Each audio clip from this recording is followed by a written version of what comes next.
Matthew chapter 4. The temptation of Jesus. Then Jesus was led up by the Spirit into the wilderness to be tempted by the devil. And after he had fasted 40 days and 40 nights, he then became hungry. And the tempter came and said to him, "If you are the Son of God, command that these stones become bread." But he answered and said, "It is written, man shall not live on bread alone, but on every word that proceeds out of the mouth of God."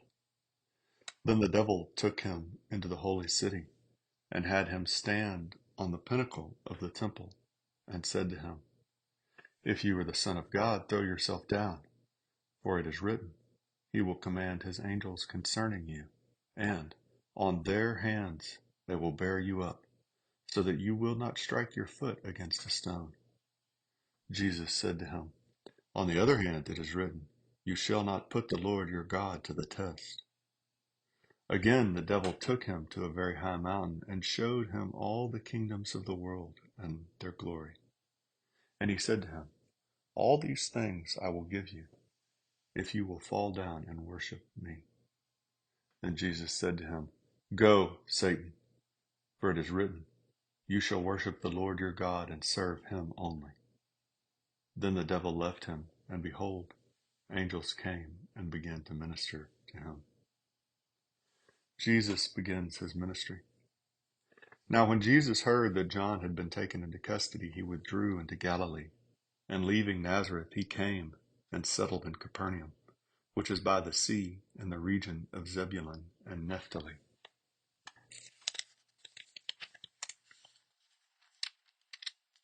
This was to fulfill what was spoken through Isaiah the prophet. The land of Zebulun and the land of Naphtali, by the way of the sea beyond the Jordan, Galilee of the Gentiles.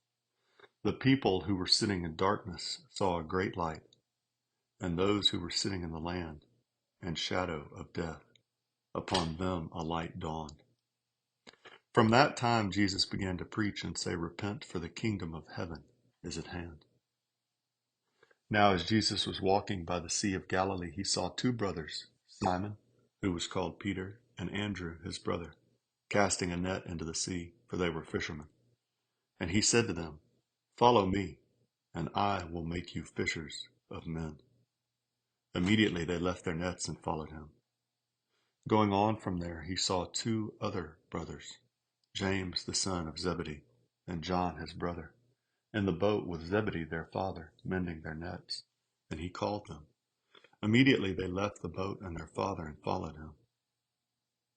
Ministry in Galilee. Jesus was going throughout all Galilee, teaching in their synagogues and proclaiming the gospel of the kingdom, and healing every kind of disease and every kind of sickness among the people. The news about him spread throughout all Syria, and they brought to him all who were ill, those suffering with various diseases and pains, demonics, epileptics, paralytics, and he healed them. Large crowds followed him from Galilee and the Decapolis and Jerusalem and Judea and from beyond the Jordan.